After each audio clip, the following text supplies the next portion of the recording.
नमस्कार दोस्तों, स्वागत है आपका हमारे चैनल पर जहां हम बात करते हैं खेती किसानी की। आज हम एक ऐसे सवाल का जवाब देने वाले हैं जिसने कई धान उत्पादक किसानों को असमंजस में डाला हुआ है। धान की फसल में बाली निकलते समय पानी का प्रबंधन कैसे करें? क्या इस समय खेत में पानी होना चाहिए या नहीं? इस सवाल का सीधा जवाब देना जितना आसान लगता है उतना है नहीं, क्योंकि इसका सीधा संबंध आपकी पैदावार से है। अगर आपने इस समय पर सही फैसला नहीं लिया तो आपकी सालों की मेहनत पर पानी फिर सकता है और हो सकता है कि आपकी पैदावार उतनी ना हो जितनी आप उम्मीद कर रहे थे। ये एक ऐसा निर्णायक मोड़ है जहां एक छोटी सी गलती भी भारी पड़ सकती है। बहुत से किसान सोचते हैं कि बाली निकलते समय पानी बहुत जरूरी है, क्योंकि पौधे को इस समय सबसे ज्यादा ऊर्जा और पोषण की जरूरत होती है। लेकिन क्या ये सच है कि हमेशा पानी भरकर रखना ही सही होता है, या इसके कुछ नुकसान भी हो सकते हैं? कुछ किसान इसके विपरीत सोचते हैं कि इस समय खेत को थोड़ा सूखा रखना चाहिए ताकि पौधों को मजबूती मिले और उनमें बीमारियां कम लगें। कौन सही है और कौन गलत, ये जानना आपकी फसल के लिए बहुत महत्वपूर्ण है। आज की इस वीडियो में हम इसी रहस्य से पर्दा उठाने वाले हैं। हम आपको बताएंगे कि धान में बाली निकलते समय पानी की सही मात्रा क्या होनी चाहिए, कब पानी देना है और कब नहीं देना है, इसके पीछे का वैज्ञानिक कारण क्या है, और सबसे महत्वपूर्ण, ये कैसे आपकी उपज को सीधे प्रभावित करता है। अगर आप चाहते हैं कि आपकी धान की फसल बम्पर पैदावार दे तो इस वीडियो को अंत तक जरूर देखिएगा, क्योंकि आज हम कुछ ऐसी बातें बताने वाले हैं जो शायद आपको पहले किसी ने नहीं बताई होंगी। तो चलिए बिना किसी देरी के शुरू करते हैं आज की ये महत्वपूर्ण चर्चा। सबसे पहले ये समझना जरूरी है कि धान की फसल के जीवन चक्र में बाली निकलने का चरण कितना महत्वपूर्ण होता है। ये वो समय होता है जब पौधा अपनी सारी ऊर्जा दानों को विकसित करने में लगाता है। इस चरण को पैनिकल इनिशिएशन और हेडिंग कहते हैं। पैनिकल इनिशिएशन यानी बाली का गर्भधारण, जब बाली पौधे के अंदर बननी शुरू होती है, और हेडिंग यानी बाली का बाहर निकलना। ये दोनों ही चरण फसल की उपज के लिए अत्यंत संवेदनशील होते हैं। इस समय पर पौधे को किसी भी प्रकार का तनाव नहीं झेलना चाहिए, चाहे वो पानी की कमी का हो या पोषण की कमी का, क्योंकि अगर इस समय पौधे को तनाव हुआ तो सीधे तौर पर दानों की संख्या और उनके वजन पर असर पड़ेगा, जिसका मतलब है कि आपकी कुल पैदावार कम हो जाएगी। अब बात करते हैं पानी की। पारंपरिक रूप से भारतीय उपमहाद्वीप में धान की खेती में खेत को हमेशा पानी से भरा रखने की प्रथा रही है। खासकर बाली निकलने के समय तो ये धारणा और भी मजबूत हो जाती है कि खेत में 2-3 इंच पानी हमेशा रहना चाहिए। इसके पीछे तर्क ये दिया जाता है कि पानी पौधों को लगातार पोषण उपलब्ध कराता है, तापमान को नियंत्रित रखता है और खरपतवारों को उगने से रोकता है। ये बात काफी हद तक सही भी है, लेकिन इसमें एक गहरा लेकिन छुपा है। क्या ये हमेशा फायदेमंद होता है, या कुछ विशेष परिस्थितियों में ये नुकसानदेह भी हो सकता है? यहीं पर आती है आज की वीडियो का सबसे बड़ा सस्पेंस। ज्यादातर किसान ये जानते हैं कि धान को पानी की आवश्यकता होती है, लेकिन बाली निकलने के समय पानी की सही मात्रा और प्रबंधन पर अक्सर ध्यान नहीं दिया जाता। इस समय पर खेत में लगातार 2-3 इंच पानी भरकर रखना एक बहुत ही आम तरीका है। इसका एक फायदा यह है कि ये पौधों को निरंतर नमी प्रदान करता है, जिससे उन्हें बाली विकसित करने के लिए पर्याप्त ऊर्जा मिलती है। ये खरपतवारों को नियंत्रित करने में भी मदद करता है, क्योंकि पानी के नीचे खरपतवारों को पनपने के लिए अनुकूल माहौल नहीं मिलता। इसके अलावा ये खेत के तापमान को भी नियंत्रित रखता है, जिससे अत्यधिक गर्मी से पौधों को बचाव मिलता है। लेकिन क्या आपने कभी सोचा है कि इसके कुछ गंभीर नुकसान भी हो सकते हैं? ऐसे नुकसान जो आपकी उपज को कम कर सकते हैं, भले ही आप सोच रहे हो कि आप अपनी फसल का सबसे अच्छा ख्याल रख रहे हो। यहाँ पर एक बात ध्यान देने वाली है कि धान की फसल की हर अवस्था में पानी की आवश्यकता एक जैसी नहीं होती। शुरुआती वानस्पतिक अवस्था में, यानी जब पौधे बढ़ रहे होते हैं, तब पानी की जरूरत अलग होती है। कल्ले फूटने के समय अलग, और अब जब बाली निकल रही है तब इसकी आवश्यकता बिल्कुल अलग हो जाती है। बाली निकलते समय पौधे को न केवल पानी की जरूरत होती है, बल्कि उसे हवा और मिट्टी में मौजूद सूक्ष्म जीवों की गतिविधियों के लिए भी एक संतुलन की जरूरत होती है। यदि खेत में लगातार पानी भरा रहता है तो मिट्टी में ऑक्सीजन की कमी हो सकती है। ऑक्सीजन की कमी से जड़ों का विकास बाधित होता है और वे मिट्टी से पोषक तत्वों को ठीक से अवशोषित नहीं कर पाती।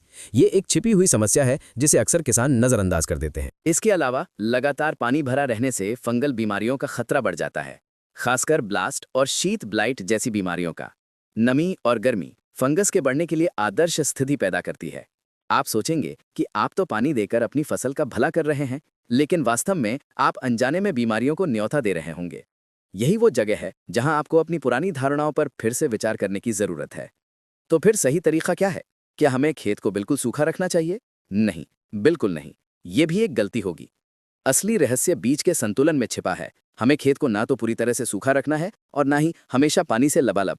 बाली निकलने के समय धान की फसल के लिए सबसे अच्छी विधि वैकल्पिक वेटिंग एंड ड्राइंग यानी AWD कहलाती है। इस विधि में खेत को कुछ समय के लिए सूखा रखा जाता है और फिर पानी से भर दिया जाता है। ये विधि पानी की बचत तो करती ही है, साथ ही साथ फसल के स्वास्थ्य और उपज के लिए भी बहुत फायदेमंद साबित हुई है। लेकिन अब सवाल ये आता है कि कुछ समय के लिए सूखा का क्या मतलब है? क्या खेत की मिट्टी पूरी तरह से सूख जानी चाहिए? नहीं, ऐसा भी नहीं है। AWD विधि में आपको खेत से पानी को तब तक निकलने देना है जब तक कि मिट्टी में दरारें न पड़ जाएं, लेकिन इतनी भी सूखने नहीं देना है कि पौधे मुरझाने लगें। जब खेत की ऊपरी सतह सूख जाए और हल्की दरारें दिखने लगें, तब आपको दोबारा पानी देना है, लगभग 2 से 3 इंच तक। ये चक्र तब तक दोहराया जाना चाहिए जब तक कि दाने दूधिया अवस्था से पकने की अवस्था में न आ जाएं। इस विधि के कई फायदे हैं। पहला और सबसे महत्वपूर्ण, ये जड़ों को पर्याप्त ऑक्सीजन प्रदान करता है। जब खेत को थोड़ा सूखने दिया जाता है तो मिट्टी में हवा का संचार बढ़ता है, जिससे जड़ें गहराई तक जाती हैं और मजबूत होती हैं। मजबूत जड़ें मिट्टी से ज्यादा पोषक तत्व अवशोषित कर पाती हैं, जिससे फसल को बाली और दानों के विकास के लिए पर्याप्त पोषण मिलता है। दूसरा फायदा ये है कि ये फंगल बीमारियों के खतरे को कम करता है। लगातार नमी ना होने के कारण फंगस को पनपने के लिए अनुकूल वातावरण नहीं मिल पाता। तीसरा, ये पानी की बहुत बचत करता है, जो आजकल के बदलते जलवायु परिदृश्य में एक बहुत बड़ी चुनौती है। जिन क्षेत्रों में पानी की कमी है, वहां ये विधि किसी वरदान से कम नहीं है। और चौथा, कई अध्ययनों से पता चला है कि AWD विधि से धान की उपज में कमी नहीं आती, बल्कि कई बार तो ये पारंपरिक तरीकों से ज्यादा उपज भी देती है। जी हाँ, आपने बिल्कुल सही सुना, ज्यादा उपज। अब आप सोच रहे होंगे कि ये कैसे संभव है कि कम पानी देने से ज्यादा उपज मिले। इसका मुख्य कारण है जड़ों का बेहतर विकास और पोषक तत्वों का कुशल अवशोषण। जब जड़ें मजबूत होती हैं और उन्हें पर्याप्त ऑक्सीजन मिलती है, तो वे मिट्टी से फास्फोरस, पोटेशियम और अन्य सूक्ष्म पोषक तत्वों को बेहतर तरीके से खींच पाती हैं। ये पोषक तत्व सीधे तौर पर बाली में दानों की संख्या और उनके वजन को प्रभावित करते हैं। जब दानों की संख्या और वजन दोनों बढ़ते हैं, तो स्वाभाविक रूप से कुल उपज भी बढ़ जाती है। तो दोस्तों, बाली निकलते समय पानी का प्रबंधन एक कला है, जिसमें आपको मिट्टी की नमी और पौधे की जरूरत के बीच सही संतुलन बनाना होता है। अब तक हमने जाना कि खेत को लगातार पानी से भरा रखना हमेशा सबसे अच्छा विकल्प नहीं होता और वैकल्पिक वेटिंग एंड ड्राइंग विधि आपके लिए बेहतर हो सकती है। लेकिन यहाँ एक और महत्वपूर्ण बात है जिस पर ध्यान देना बहुत जरूरी है। यह है बाली निकलने की सही अवस्था का निर्धारण। कई बार किसान ये समझ नहीं पाते कि बाली निकलने की सही अवस्था कौन सी है, जब उन्हें पानी का प्रबंधन बदलना चाहिए। बाली निकलने की प्रक्रिया धीरे धीरे होती है। सबसे पहले पौधे के तने के अंदर बाली बननी शुरू होती है, जिसे पैनिकल इनिशिएशन कहते हैं। इस समय बाहरी तौर पर आपको कुछ खास बदलाव नहीं दिखते, लेकिन पौधे के अंदर एक महत्वपूर्ण प्रक्रिया चल रही होती है। इसके बाद बाली तने से बाहर निकलना शुरू करती है, जिसे हेडिंग कहते हैं। जब लगभग 50% फसल में बालियां बाहर निकल चुकी हों, तब इस चरण को 50% हेडिंग माना जाता है और ये पानी के प्रबंधन के लिए एक महत्वपूर्ण बिंदु होता है। इसके बाद बालियां पूरी तरह से बाहर आ जाती हैं और दानों में दूध भरने लगता है, जिसे मिल्किंग स्टेज कहते हैं। फिर दाने पकते हैं और सख्त होते हैं। आपके लिए सबसे महत्वपूर्ण समय वो है जब बाली निकलनी शुरू हो और जब तक दाने दूधिया अवस्था में रहें। इस पूरे चरण में ही AWD विधि को अपनाना सबसे ज्यादा फायदेमंद होता है। जब दाने पूरी तरह से पक जाएं और कटाई का समय नजदीक आ जाए, तब आप खेत से पानी को पूरी तरह से निकाल सकते हैं, ताकि कटाई आसानी से हो सके और दानों में नमी कम रहे। अब एक और पहलू पर गौर करते हैं जो बाली निकलते समय पानी के प्रबंधन से जुड़ा है। वो है मिट्टी का प्रकार। हर मिट्टी की पानी रोकने की क्षमता अलग अलग होती है। रेतीली मिट्टी में पानी जल्दी रिस जाता है, जबकि चिकनी मिट्टी में पानी ज्यादा देर तक रुका रहता है। यदि आपकी मिट्टी रेतीली है, तो आपको पानी के चक्र को थोड़ा जल्दी दोहराना पड़ सकता है, यानी खेत को बहुत ज्यादा देर तक सूखने नहीं देना है। वहीं यदि आपकी मिट्टी चिकनी है, तो आप खेत को थोड़ा ज्यादा देर तक सूखने दे सकते हैं। अपनी मिट्टी के प्रकार को समझना और उसके अनुसार पानी का प्रबंधन करना बहुत जरूरी है। इसके अलावा मौसम भी एक अहम भूमिका निभाता है। यदि मौसम बहुत गर्म और धूप वाला है, तो खेत से पानी का वाष्पीकरण तेजी से होगा और आपको जल्दी पानी देना पड़ सकता है। वहीं यदि बादल छाए हुए हैं या बारिश का मौसम है, तो पानी कम वाष्पीकृत होगा और आप पानी देने में थोड़ी देर कर सकते हैं। लगातार अपने खेत और मौसम पर नजर रखना एक सफल किसान की निशानी है। एक बात जो अक्सर नजरअंदाज कर दी जाती है, वो है पोषक तत्वों का सही प्रबंधन। सिर्फ पानी से ही सब कुछ नहीं होता। बाली निकलते समय पौधे को फास्फोरस और पोटेशियम की विशेष आवश्यकता होती है। फास्फोरस दानों के विकास के लिए महत्वपूर्ण है, जबकि पोटेशियम दानों को भरने और पौधे को रोगों से लड़ने की शक्ति प्रदान करता है।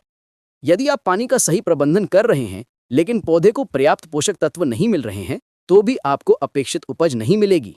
इसलिए बाली निकलने के समय उचित उर्वरकों का प्रयोग करना ना भूलें। अपनी मिट्टी की जांच करवाएं और उसके अनुसार ही खाद डालें। तो दोस्तों, आज की इस चर्चा से ये साफ हो गया है कि धान में बाली निकलते समय पानी का प्रबंधन सिर्फ पानी भरने या निकालने तक सीमित नहीं है, बल्कि यह एक सोच समझकर लिया जाने वाला निर्णय है जो आपकी फसल की उपज को सीधे तौर पर प्रभावित करता है। हमने देखा कि पारंपरिक तरीके से हमेशा पानी भरकर रखना कई बार फायदेमंद होने के बजाय नुकसानदेह भी हो सकता है। वैकल्पिक वेटिंग एंड ड्राइंग AWD जैसी आधुनिक और वैज्ञानिक विधियां न केवल पानी की बचत करती हैं, बल्कि जड़ों के विकास को बढ़ावा देकर और बीमारियों के खतरे को कम करके आपकी उपज को भी बढ़ा सकती हैं। हमें यह भी समझना होगा कि हर खेत और हर परिस्थिति अलग होती है। आपको अपने खेत की मिट्टी के प्रकार, मौसम की स्थिति और अपनी फसल की विशिष्ट जरूरतों को ध्यान में रखते हुए पानी का प्रबंधन करना होगा। लगातार अपनी फसल का अवलोकन करें, मिट्टी की नमी की जांच करें और उसी के अनुसार निर्णय लें। याद रखें, खेती में कोई भी एक जादुई तरीका नहीं होता जो हर जगह काम करे। सफलता निरंतर सीखने, अवलोकन करने और अपने विधियों को अनुकूलित करने में है।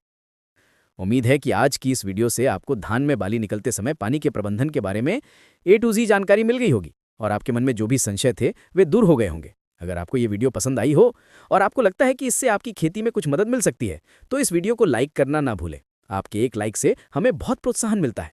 और अगर आपने अभी तक हमारे चैनल को सब्सक्राइब नहीं किया है तो देर किस बात की, अभी सब्सक्राइब करें और बेल आइकन दबाएं ताकि हमारी आने वाली कोई भी महत्वपूर्ण वीडियो आपसे छूटे नहीं। हम इसी तरह खेती किसानी से जुड़ी महत्वपूर्ण और वैज्ञानिक जानकारी आपके लिए लाते रहेंगे। आपकी सफलता ही हमारी प्रेरणा है। हमें कमेंट करके बताएं कि आप अगली वीडियो में किस विषय पर जानकारी चाहते हैं। आपके सुझावों का हमें इंतजार रहेगा। खेती करते रहें, सीखते रहें और अपनी पैदावार बढ़ाते रहें। मिलते हैं अगली वीडियो में। तब तक के लिए नमस्कार और धन्यवाद।